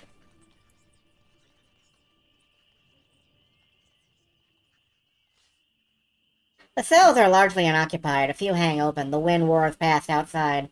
From the cells comes the sound of retching wind. You head from the cells to the commander's office. It is empty. But the prisoners must have come through here. The ornaments on the walls are gone. On the far wall hangs a portrait of a familiar-looking lady. You look over the portrait. The face is familiar, and then it clicks. This is the same face as pictured in the locket you found in the Shamutani Hills. On the back is written Celestine. Okay. Now we know a name we can use against the jailer. You search over the commander's desk, but most of the papers are requisition order for military equipment and not very interesting, although there do seem to be a lot of them. Then you find a sheet detailing purchases of a lupine armor, countersigned by one Vic Sensual. It seems the Citadel has bought a score of them with an order for hundreds more. Opening the wardrobe, you make a most fortunate discovery, a full captain's uniform. It would most likely fit. There is not a moment to lose. You gather up the captain uniform and pull it on. I'm captain now. You take a moment to bash the hilt of your sword into the glass of the frame, and another tear the painted cloth within. The fragments of this lady's face, the Celestine, scatter across the floor. There are sounds of shouting coming from the square. You stride out, enjoying your newfound rank. I don't know why I broke that. You are met by a terrible sight. The courtyard is filling with flashing metal and cries from the guards and prisoners fighting in the middle of the yard. The buildings opposite are burning, thick smoke coiling upward from the roof. You turn to run, slipping between flashing blades until you reach the iron door at the center of the yard, but something stops you short. A birdman stands before you. I know your face. Your choices are be racist or draw your sword, so I'm just going to draw my sword. You go for your sword, but the birdman knocks it aside. The creature laughs and opens its mouth to hit. Razor-sharp tongue inches from your face. Meanwhile, its talons slash at your neck. Your throat has been slashed by a birdman. Lupine armor commissioned by Vixen Shill. You know what? Yeah. That's a better story than the one we're telling. I think every furry in the fandom has been a Vixen Shill at one time or another. Alright, let's sleep here. Eat something. Scream. You lost a little maximum stamina, ran out of provisions, gained some gold, revived yourself as a captain, died again, and found one new clue. I really want to get back to the steps before we have so little max stamina that trying to open the fucking door kills us.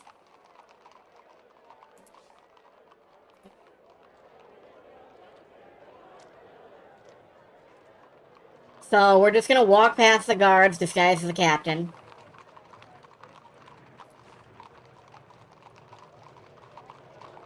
Step around the hut.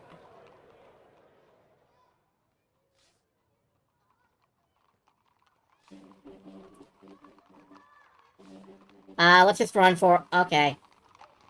Keep getting resurrected at the stage of weaker than before. It keeps happening. It just keeps happening.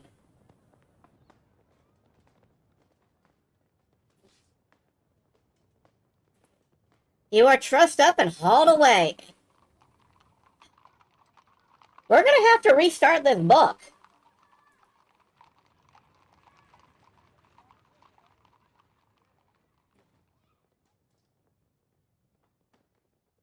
I'm a friend of Celestine. The commander narrows his eyes. What trickery is this? Almost idly, you lift your chin to drag the locket out of your tunic so that it dangles freely against your body. The effect on the commander is immediate, and when you flick it open to reveal the picture inside, Cartoon's brown face all but turns pale white. Where did you get that, he demands. Found it in a field. Where? Tell me now. In the Shamotani Hills. Shamotani? What would my Celestine be doing wandering there? The commander collapses backward into his chair. Get out, he murmurs weakly to the guards. All of you, clear the room. You hear me? Get out. The guards nod and leave, and you are left alone with the commander. He points with shaking fingers. Give it to me now. You slip the locket from your neck and hand it over. He places it into one palm almost reverentially, and strokes the image under the glass with one rough finger. My Celestine, where is she? Do you know? I don't know if this is a lie. I actually kind of want to help this dude. But I don't know if this is a lie. Celestine is in car? Okay. You lie. You met her? Briefly. He nods. He glances down at the locket once more. He mentioned me? I am a sorcerer. I read her mind, you reply. The commander nods, then pauses and stares at you. And how do I know you haven't read mine? He demands. You don't, you reply. The commander nods. He is a romantic, clearly, and wishes dearly to believe you. Very well, he nods. He stands and paces over to the window, looking out across the yard. Finally, he turns back to you. So what should I do? Go to her? He stares at you. The Archmage does not take kindly to traitors. Then we had all better act quickly. He all but snarls at you, but does not contradict. The commander is a man of honor. He nods sharply. And what do you want from me in return for this? Tell me how I can reach the Archmage. He's in the Sorcerer's Spike, the commander answers, not batting an eye at the question. There are those who think he's dead or asleep, but he's not. I've seen him watching us from his window, and the Birdmen ferry messages now and again. How do I get inside the Spike? A few go up by Birdman, he replies. There's no other way. The doors at the bottom, the Throbin doors, they won't do you any good. There's no way in that way. Oh, God, is that true? Fuck.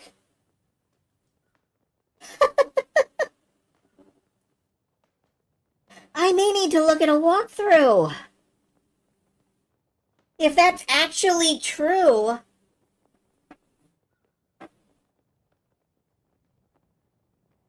If that's actually true, we've been beating our head against these doors for the last while, and... Enough questions. That he shivers, perhaps wondering if the Archmage has witnessed his betrayal.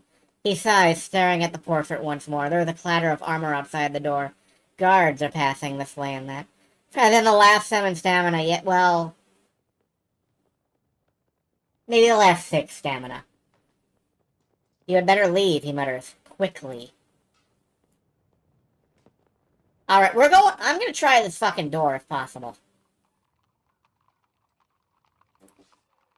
I'm trying this door one last time.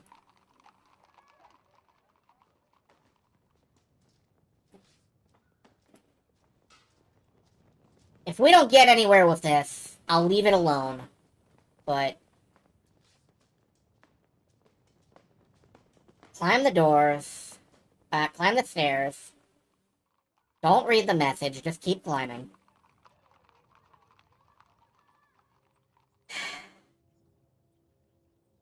Look at the doors. Look at the pack. Blimberry, Blessed Wave, Firewater. Take them. Alright, first off, we need to cancel the hot spell, which is what's on the handle. And we cancel that out with... Doc. They give you a Blimberry potion, which is the healing potion you need to open the thing. So, they give you this. Pour the potion on the door handle. You've survived one of the traps. Look at the door. What's next? 2 vertical strokes down side by side, 2. This one is... it starts turning you to stone if you touch it. So you need to cast the float spell. Which I have forgotten the words for, naturally. Fall. It makes sense. I should have remembered that.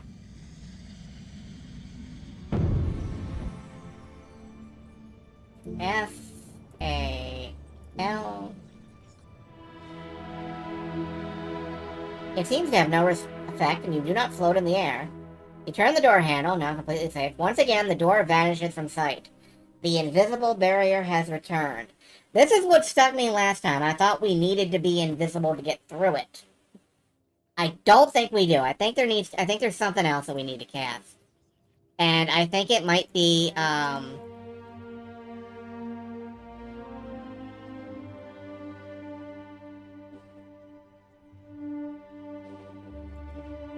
don't know. God,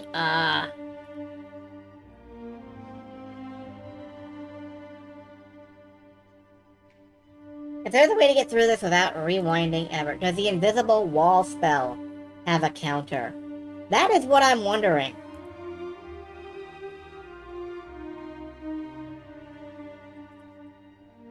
I think I said it might be like read minds. Hell.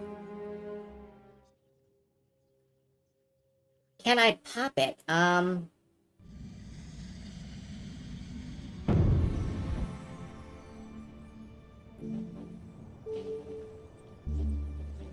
If I had a pebble, perhaps, but I don't. I'm gonna try tell. I think this will tell me that there's something here. You cast the enchantment, pulling on the cloth skull cap as you do so. A moment later, the door is visible once more. It would seem your spell has countered the spell of invisibility. Now that you can see it, your hopes lift suddenly. The door to the sorcerer's spike of Mampang hangs a crack ajar. A good shove will open it, but you cannot help but feel there is still another trap to be overcome. There's a message on the door now. I am protected by the worst force in the world. Retreat, for I will take all your yesterdays, and I will take all your tomorrows. You are video games. I'm guessing this is like sap, which is demoralize. What can defeat being demoralized? Snake, no. Being big, no.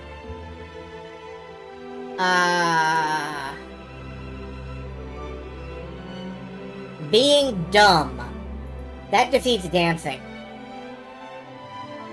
Being sleepy?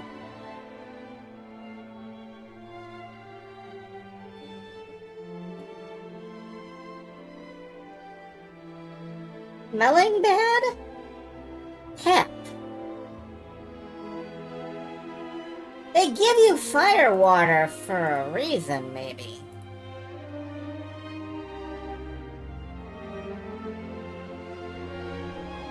Or holy water. Resurrect? Do we have to resurrect the dead? Maybe.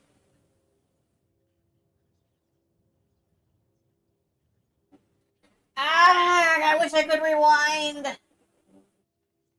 Fuck. If we get this wrong, we're gonna have to do it all again.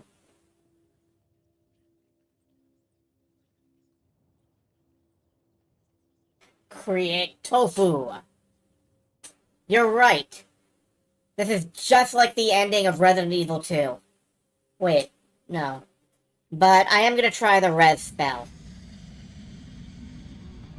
Like, if death takes all your yesterdays, then resurrection can bring it back. You take the vial of holy water from your pack and cast your spell. You pour the glittering water on the handle of the door. It seems to soak into the wood without any noticeable effect. Whether it has had any effect on the door is impossible to say. You reach for the door to push, only to feel a crackling of energy as your fingers near the wood. You snatch your hand back quickly. Shit, it wasn't that. Punishing players who got too used to the rewind. I think it's a way of escalating the stakes. Like, here in the end game, they really want you to feel this, the tension of trying to close in, I think.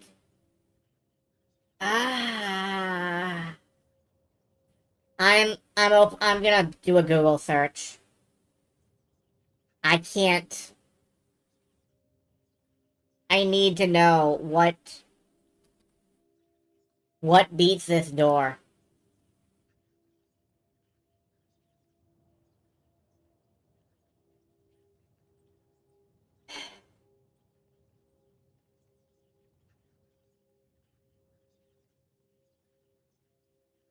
I just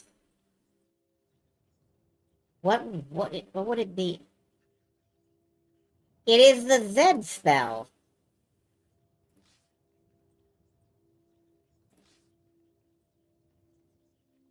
You feel refreshed, as though your body had been destroyed and then built anew. Your max stamina is increased. Did I just cure myself with a Z spell? I don't know. It takes a moment for your eyes to adjust to the dark. You're inside the Tower of Mempeng. The only way is forwards now. There can be no turning back. This place has the appearance of a cave half submerged by water. The black stone is slick with water, and spongy moss grows from every crack and crevice. Cobwebs burn the corners as though the ceiling was hidden by mist. It is as though no one has walked this way for 1,000 years. You make your way further along the passageway, footsteps echoing on the cold stone. You reach the base of a wide flight of stairs. They seem to fill the space of the tower, as though whatever lived here was impossibly wide. A few closed doors lead off to other rooms in the tower. You look over the doors. They seem ancient. One appears chewed. Gret only knows who lives here. It would surely do you little good to find out. The climb is exhausting, and you quickly lose track of the steps. There are no windows, no doors, nothing to measure your progress by. It is as though the tower is screwing downward into the ground with every step you take. After some time, you spy a door up ahead, set in the inside wall of the tower. From here, you can barely see the outline. It seems to be dark wood with an iron grill. You pace forward, every sense on high alert. The passageway stops by a heavy door. It is clearly a cell, set with a tiny iron grill. A hook is fixed directly opposite. No doubt to taunt prisoners with the sight of the key, but the hook is empty. The stairs continue upward from here. You try Volcom's keys in the lock of the cell door, but none of them fit, unsurprising. Clearly, Volcom does not manage the occupant of this cell, whoever it is. Well, let's open the door. With the door spell, which will work. It will never work. This can't possibly work. You raise your arms to try the enchantment, but nothing happens. The starlight seems to simply wave around you and disappear. You tug and rattle on the door. Of course it is locked. You peer through the grill. The cell appears to be empty. Certainly, though, you can see a cot. There is no one on it, and the floor is empty, too. Then you notice something in a shadowy corner moving, but the shape, whatever it is, cannot be bigger than a rat. Can we control whatever is in here? With, like, mind control? Protection from magic? No. We tried door open. There's no need to make it depressed. They're in a jail cell. Sense danger. You cannot seem to form anything from the stars above. The spell you try to cast is lost. That's weird. Stairs continue upward. The stairs reach a landing that curve around the tower. A colored glow spills across the stones from a large stained window. You look over at the window. The colored panels form a mosaic of a coiled lizard, perhaps a serpent. But you do not have long to consider it before you hear a voice at your back. Face me! You turn around and meet a pair of quick, intelligent eyes that do not smile. You stare at the shadow before you move, becoming a man. It is Flanker, the assassin whose life you spared in the hills. What are you doing here? You demand. That is the correct question, Flanker replies slowly. I feared we would meet here. I did not know for certain. There is something terrible in his tone. Help me. I am an assassin, he replies. Flanker stares at you with those dead eyes that have seen so much death. It is my air, my breath. I must do as I must do, as we all must do. He's back under mind control.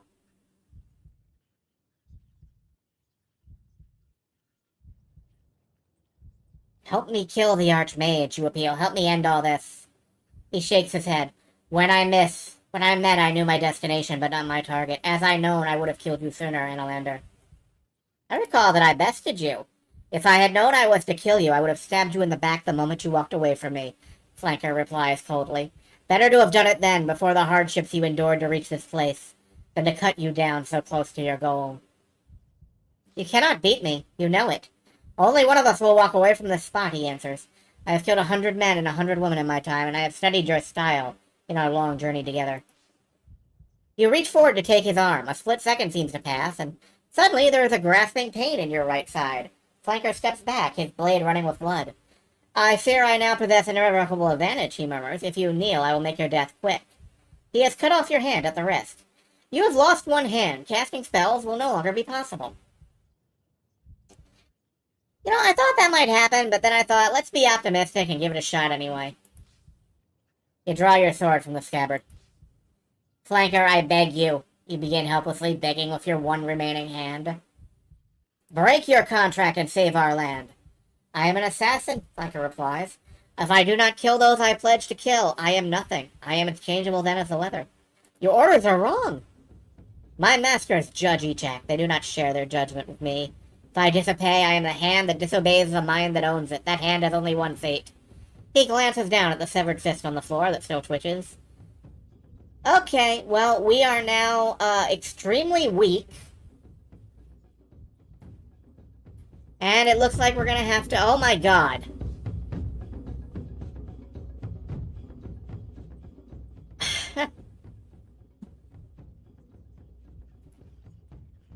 I wish we could fucking rewind.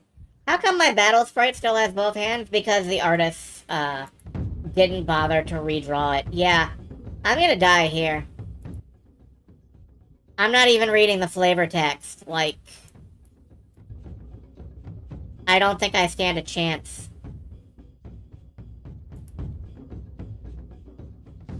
I need more attack power. Attack. I will give the gift of a fast death. Yeah. Yeah, you sure are. Nope.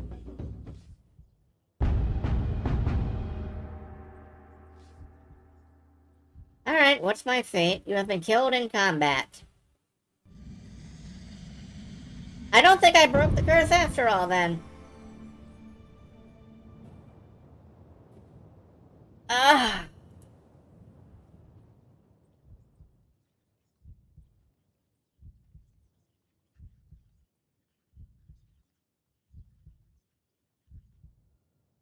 Alright.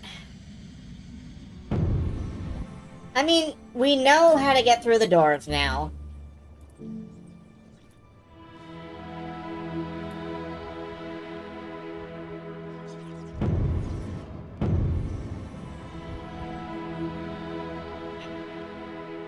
You realize with a shock of pleasure that your right arm has returned to you.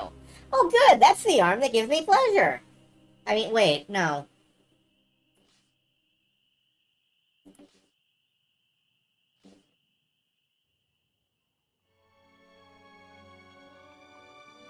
You gain some maximum stamina, enter the Tower of the Archmage, and charm the commander of the guard. Oh, we were so close. We were so close.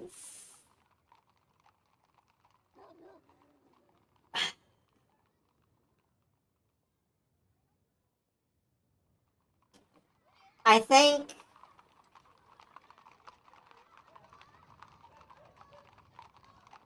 what I'm gonna do is I'm gonna end the stream here. And over the next hours or two, not hours, over the next day, I'm gonna look at some walkthroughs and I'm gonna look at some guides and I'm gonna see what might come together to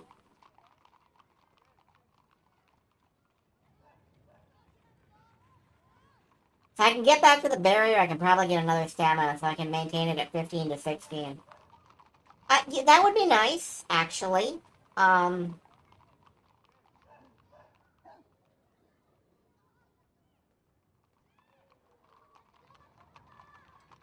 Mostly it's just like I have some suspicions. Every time I try to cast a spell at that jail cell, it doesn't work. And that was the effect that, like, the little pixie dude, Jan, had on us. I suspect that it's Jan in that jail cell. Like, the Archmage has been capturing people close to me, but I don't know how to get into the jail cell. And that's eating at me.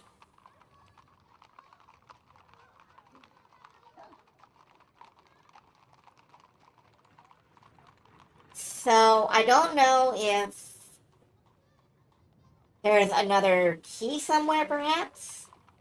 Or if... I don't know. Like...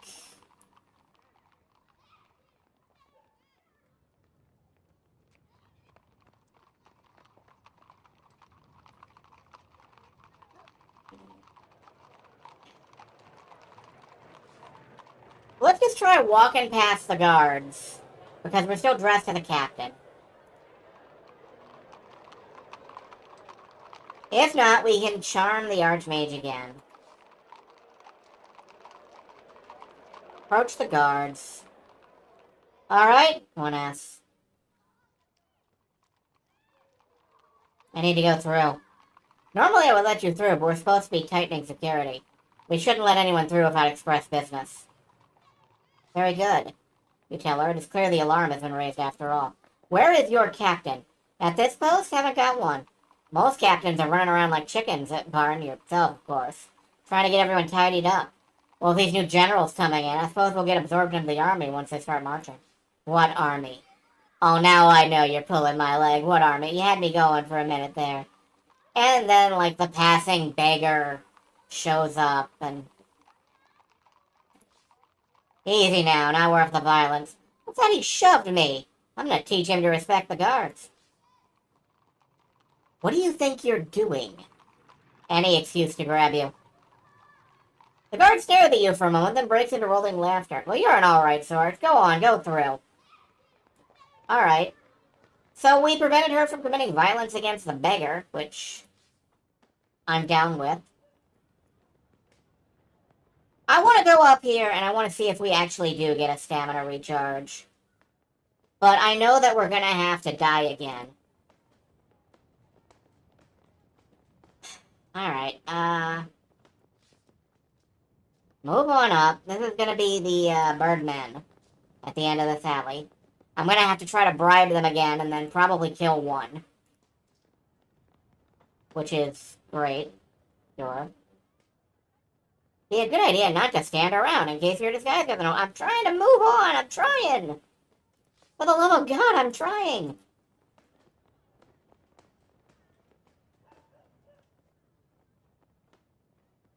Size up the guards.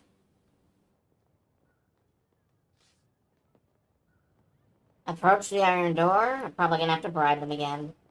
Oh no, I'm just allowed to...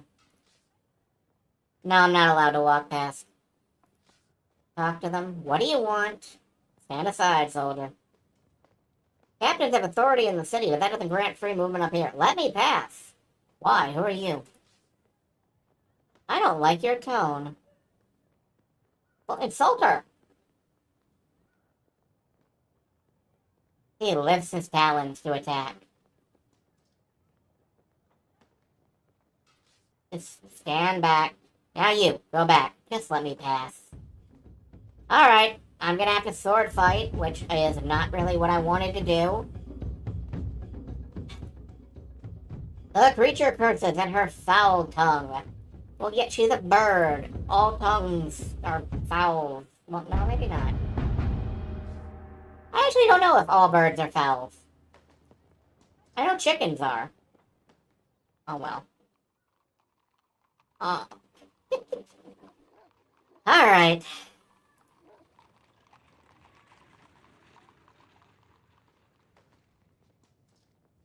Up the stairs. I want to see if I get my stamina back. Like, if not, then this is going to be real depressing. But...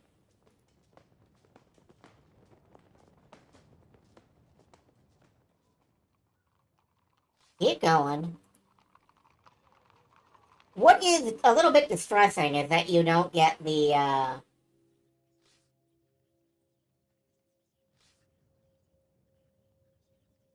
you don't get, like, just automatically solve these puzzles.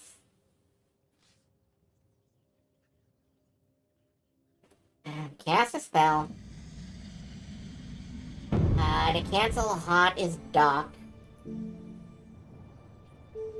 The Galliforms. You know, Galliforms sound like they should be fighting alongside the Transformers. You have survived one of its traps.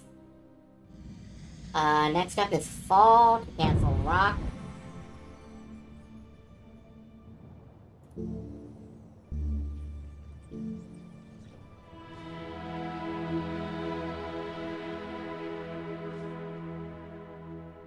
The invisible barrier has returned.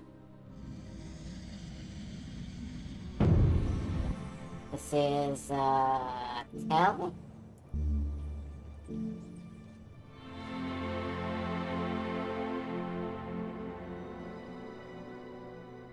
And we cast the Holy Water spell of Rev.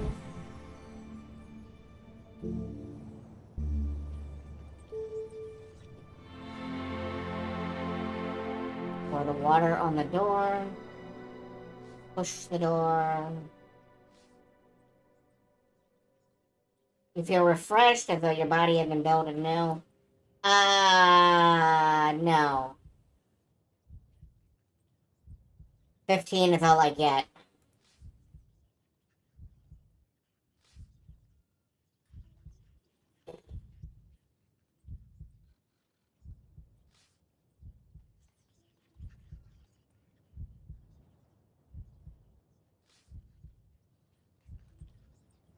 Can I please interact with this door? Look through the grill. Open the door. Try the keys. Cast a spell. Alright, I'm gonna cast like I'm gonna cast every spell this thing will let me because it's not actually using any stamina, I don't think. I'm gonna cast every spell I can until my character catches on.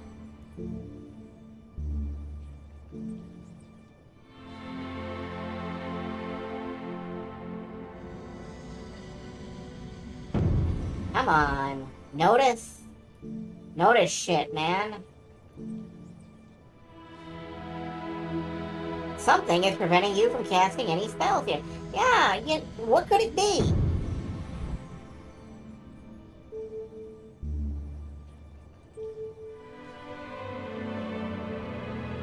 Ugh!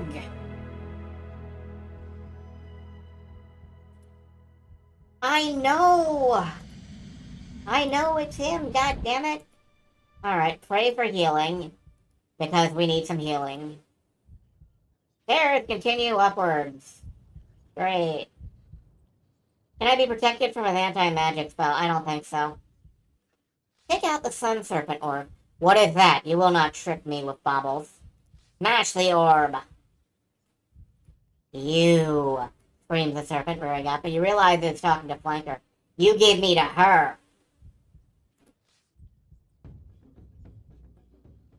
That's not what I wanted to do! I did not want to fight the fucking Sun Serpent! Look! Dragon!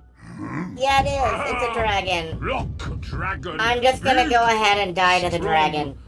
I am just gonna go ahead and let the dragon eat me.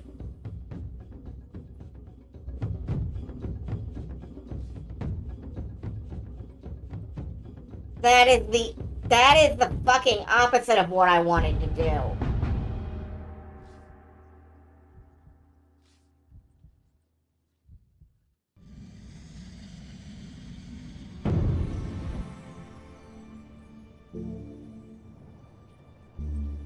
Does this mean I'll head back without the orb?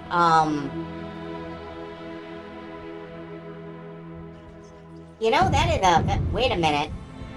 Wait a minute, wait a minute, wait a minute. It had the base of the stairs of the fucking thing.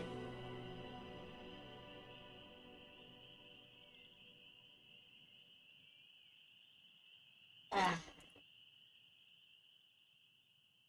Do I still have the orb?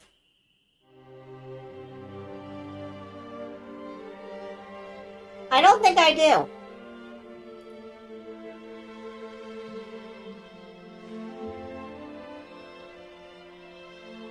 So that was a mistake.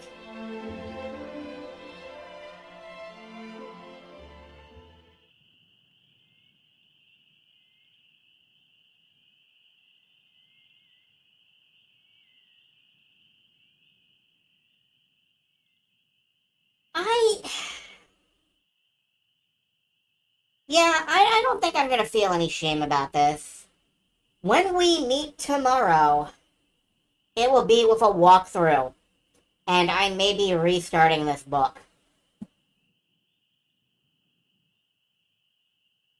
I feel like maybe I am ill-prepared for this. I'm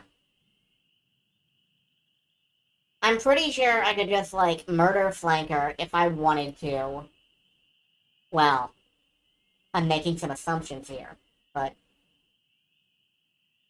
It lets you try combats as many times as you want. So I could just kill Flanker and move on, but... I don't really... I feel like there's some way to do this that...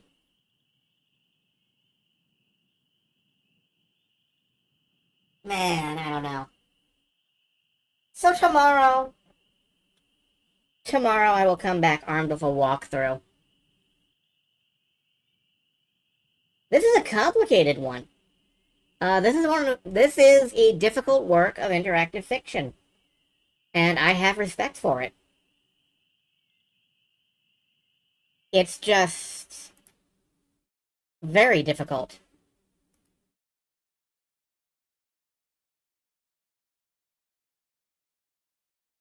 Let's see. Is there anyone I wish to send y'all off to? It looks like Shateri is back to Animal Well and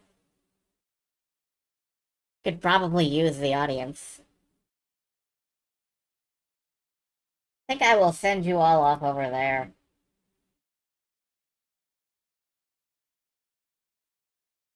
And yet, it is fun to stream. I'm just,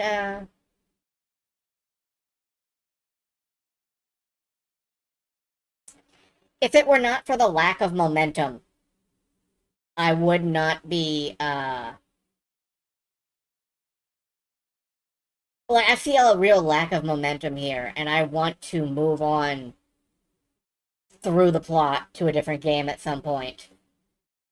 I can't just bumble around in this book forever, you know? I gotta feel like there's some progression, or I will just exhaust myself. So, I'm sending you all off on a raid. Good night, folks. I'll see you tomorrow.